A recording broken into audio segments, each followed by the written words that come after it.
hablarnos sobre quiebras transnacionales, que es un modelo en el proyecto de ley que cursa actualmente la Cámara de Diputados. Fue copiado relativamente igual al modelo de un citral.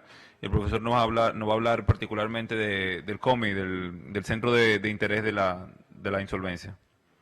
Profesor.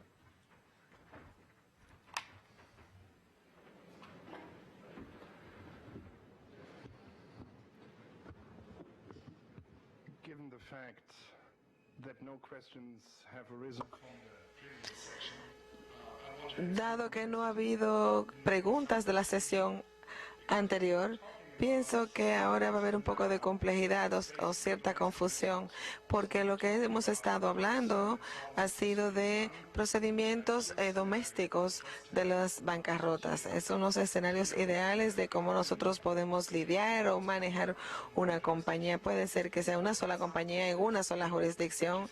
Entonces, cuando se presenta cierta complejidad, que lamentablemente es el día a día en Europa, y cuando tenemos estos procedimientos internacionales, han sido cada vez más complejos en los últimos años. Muchas veces las compañías con las que estamos trabajando no solamente están activas en sus lugares, en sus propios países, sino muchas veces son parte de un grupo de compañías, y estas compañías están dispersas en varios países y hay procedimientos de insolvencia internacional o transnacional. Entonces, hay compañías que están ubicadas en una jurisdicción. Por ejemplo, mi jurisdicción es Alemania, y esta compañía tiene varias subsidiarias que están trabajando en Alemania, en Francia, en el Reino Unido, en Rusia, en cualquier otro país. Entonces, esta insolvencia transnacional tiene que ver con situaciones en las que una compañía o sombrilla está ubicada en un lugar y tiene otras compañías que pertenecen al mismo grupo, pero están ubicadas en otras jurisdicciones y no están en jurisdicciones que tienen las mismas leyes. Ahora, el punto clave aquí es que en estos procedimientos, que ni la ley alemana ni la ley europea, no hay un procedimiento como tal para insolvencias de grupos. Estamos ya en el siglo XXI, pero toda la reglamentación que tenemos es para bancarrotas de una sola compañía. Entonces, cuando se pasa esta situación, tenemos que empezar un proceso de bancarrota para cada una de las compañías en cada uno de los países. Entonces, el punto de inicio es tener una compañía que, por ejemplo, está sujeta en Alemania a las leyes alemanas y tiene una subsidiaria en Inglaterra que está enfrentando las leyes inglesas, y así sucesivamente. Así que la situación, la pregunta la preocupación es cómo manejamos esto, este grupo de compañías que tienen una situación financiera difícil, y ¿podríamos nosotros manejar un proceso de bancarrota para todas estas compañías al mismo tiempo? Porque no hay un solo procedimiento unificado, sino que tendríamos diferentes procesos de insolvencia, uno en Alemania, otro en Francia, otra en el Reino Unido. La pregunta clave aquí que tendremos que responder en esta situación sería, ya que no hay un procedimiento unificado para las insolvencias de grupos, cuando las clientas empiezan estos procesos, ¿y cómo se debe hacer entonces cuando hay más de una jurisdicción? La pregunta básica que tenemos que responder es, ¿cuál sería el centro de interés o de mayor participación de cada una de las compañías? Entonces, la clave aquí sería muy importante. Nos preguntamos, ¿dónde están las decisiones más importantes de la compañía? ¿Dónde se toman y dónde está la acción principal? Entonces, este concepto se aplica a cada una de las compañías de manera separada, y básicamente vamos a tener dos grupos de compañías. El primer ejemplo, uno de los ejemplos más famosos que he conocido,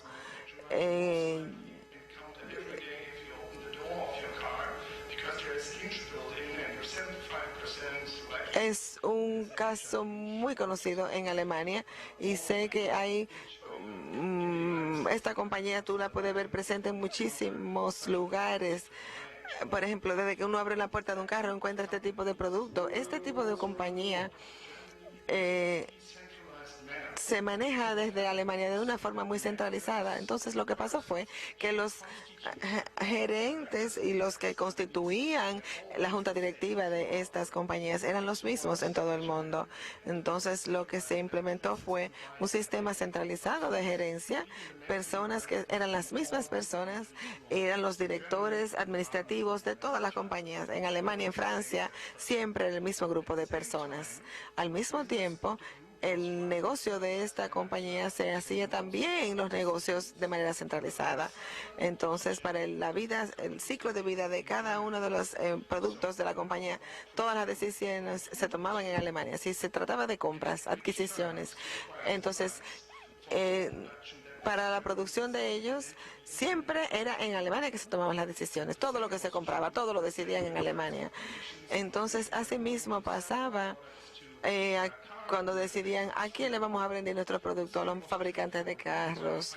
Así también era para las finanzas, porque cada dólar que se decidía en un lugar específico en Alemania. Entonces, esto era un grupo de compañías que estaban siendo dirigidas de manera centralizada. Entonces, lo que se pudo argumentar en los tribunales alemanes fue que el centro de principal participación de cada una de estas compañías estaban ubicadas en Alemania. Entonces, a pesar de que había una compañía en Estados Unidos o en Francia o en Europa Oriental, de una manera estaba como domesticada en otra jurisdicción. Sin embargo, las decisiones importantes se tomaban en Alemania. Al final del análisis veíamos que todo lo importante o todas las decisiones importantes se tomaban en Alemania. Entonces, una vez se iniciaron esos procedimientos, todo se hizo bajo las leyes alemanas. Entonces, todo lo que se hizo sobre procedimientos de insolvencia eran aplicables en Alemania. Entonces, ese es el modelo de una compañía centralizada donde se puede vencer los obstáculos de tener diferentes regímenes. Ahora vamos a usar un ejemplo que es un contraste con este primero. Tenemos un grupo de compañías que trabajan en la industria de la imprenta en Europa y desde un lugar al otro, por ejemplo de Alemania a Rumania, están operando en diferentes jurisdicciones. Aquí tenemos una situación completamente diferente en comparación con la anterior. Cada una de las compañías está gerenciada de manera local y es muy diferente porque la gerencia centralizada no se concentra tanto en las necesidades básicas de cada uno de los países donde las empresas operan. Pero cuando son independientes, cuando conocen el mercado local y tienes gerentes locales atendiendo las necesidades locales, las decisiones se toman a nivel local y las decisiones más importantes se toman a nivel local. Entonces el gerente acaba de decidir qué se va a comprar para la compañía y a quién se lo va a comprar y cómo se va a vender y cuáles van a ser las condiciones para entregar esos documentos. Ese es un proceso de toma de decisión muy diferente. De Rumanía a otro país varía mucho el formato. Entonces tenemos una compañía dirigida de manera muy descentralizada. Y aunque eran parte de un grupo, y esa empresa sombrilla estaba ubicada en Alemania, cada una de las empresas se manejaba de manera independiente. Cada una estaba en una jurisdicción distinta y como estaban activas cada una en todas partes de Europa, eso había que entonces aplicar 10 leyes de insolvencia distintas, una para cada una de las compañías que estaba ubicada en cada uno de los países o jurisdicciones. Entonces, esto lo que significó fue que hay 10 procesos legales distintos o 10 regímenes legales que tendremos que respetar.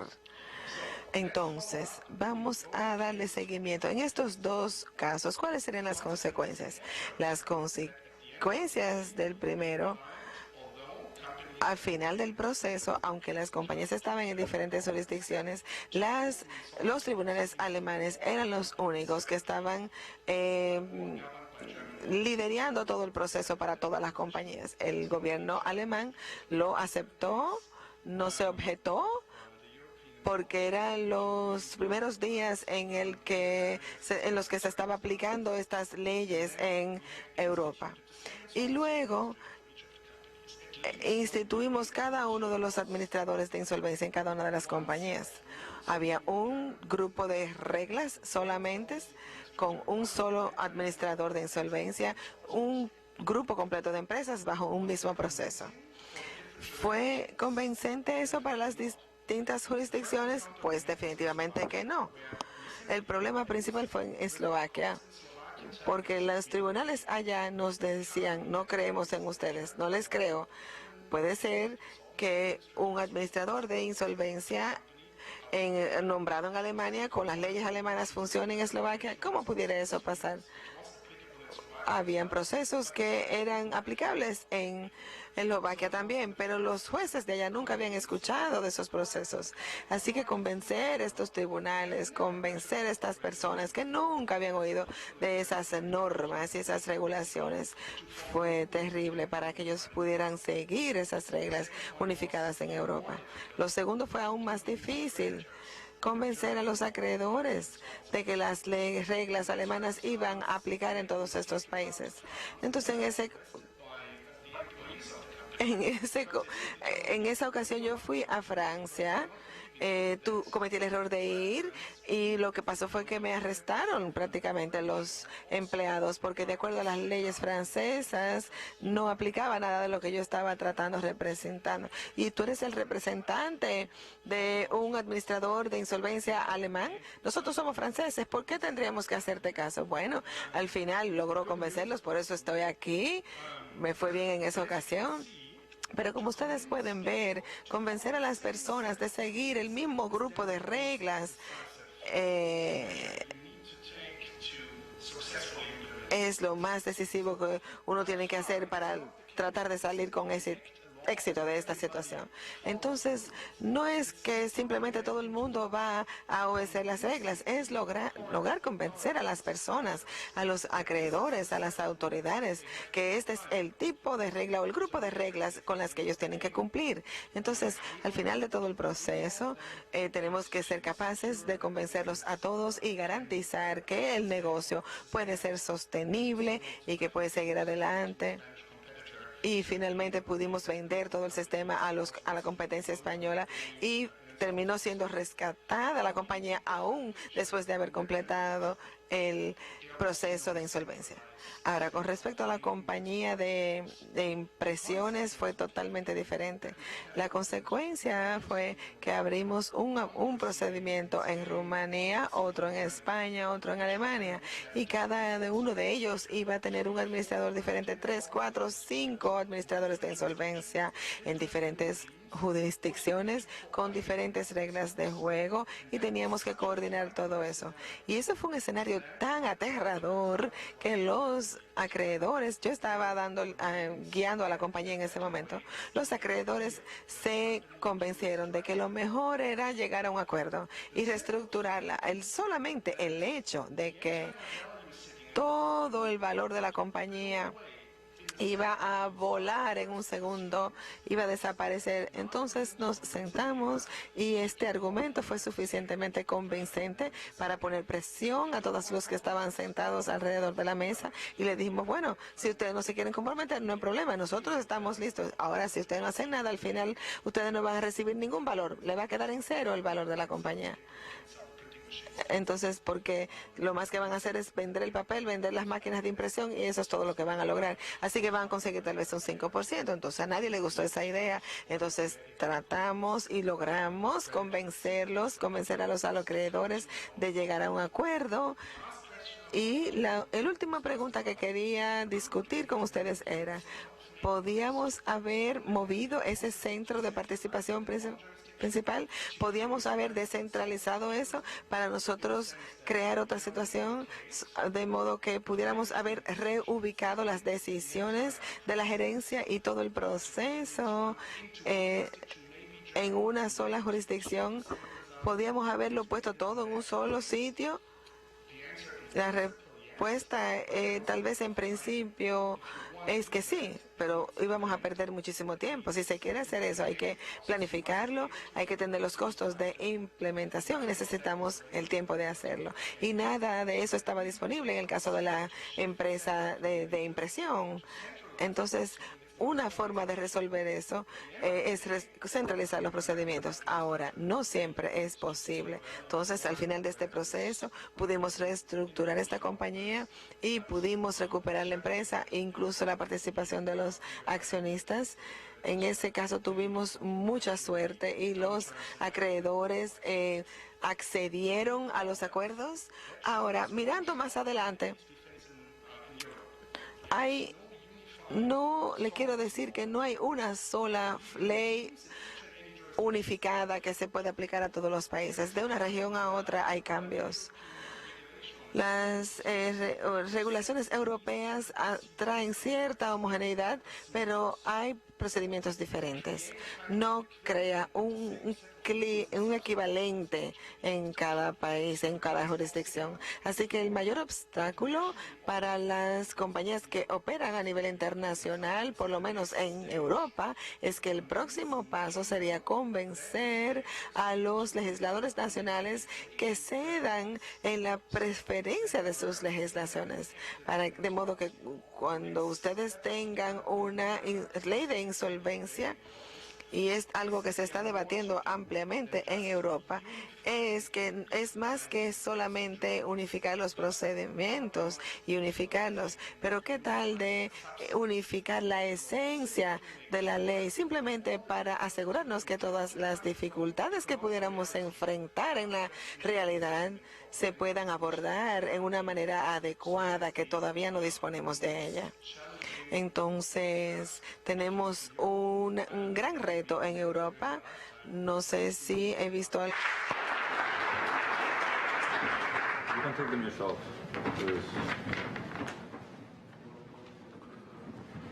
Audience is exhausted. No, we have a question there.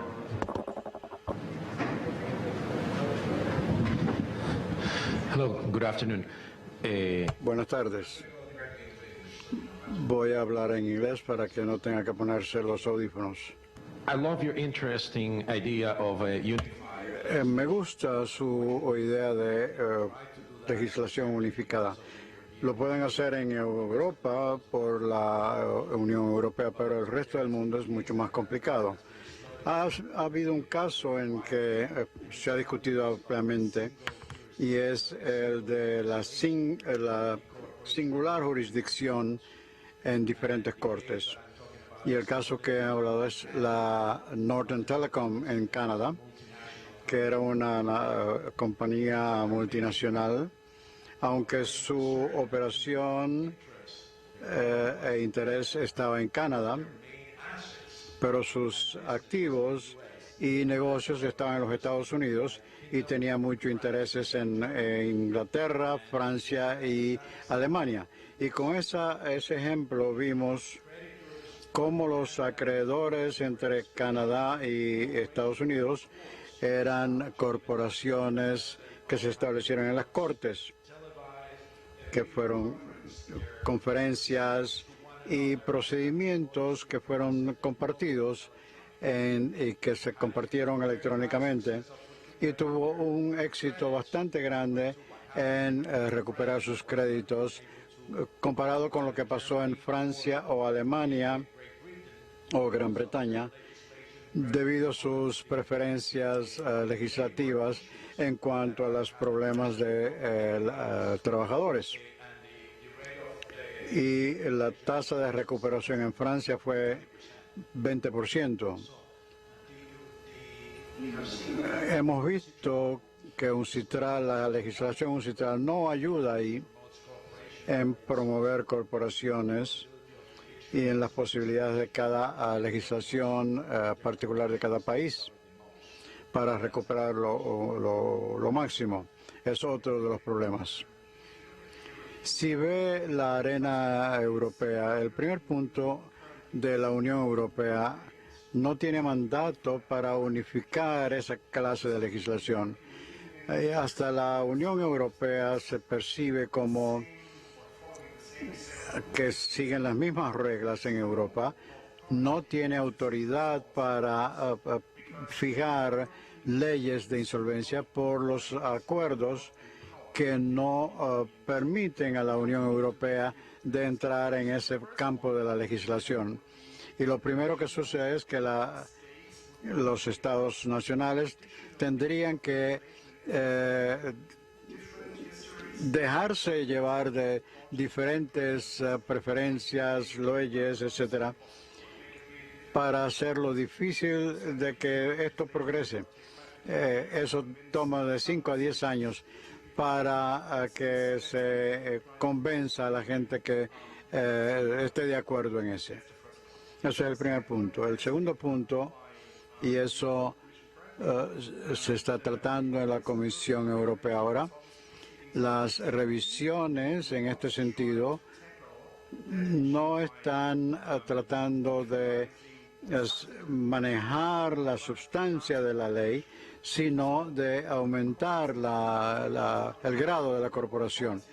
Lo que hacen los administradores de insolvencia y lo que se supone que logren es de que se incorporen unos con otros y que las regulaciones suavicen la forma de comunicarse.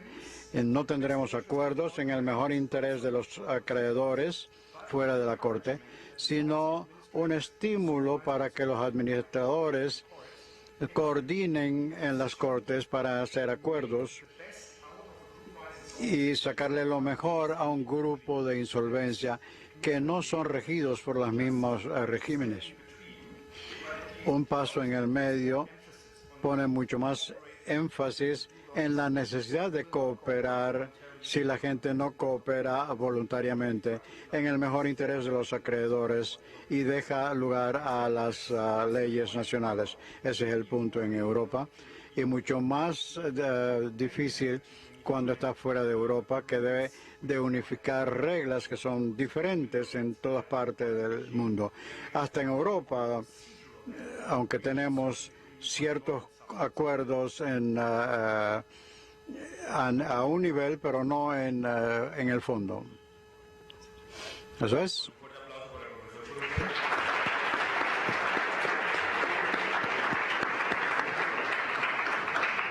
A continuación, invitamos a pasar al profesor Bruce Markel con su tema reestructuración de deudas personales y procedimientos de insolvencia personal.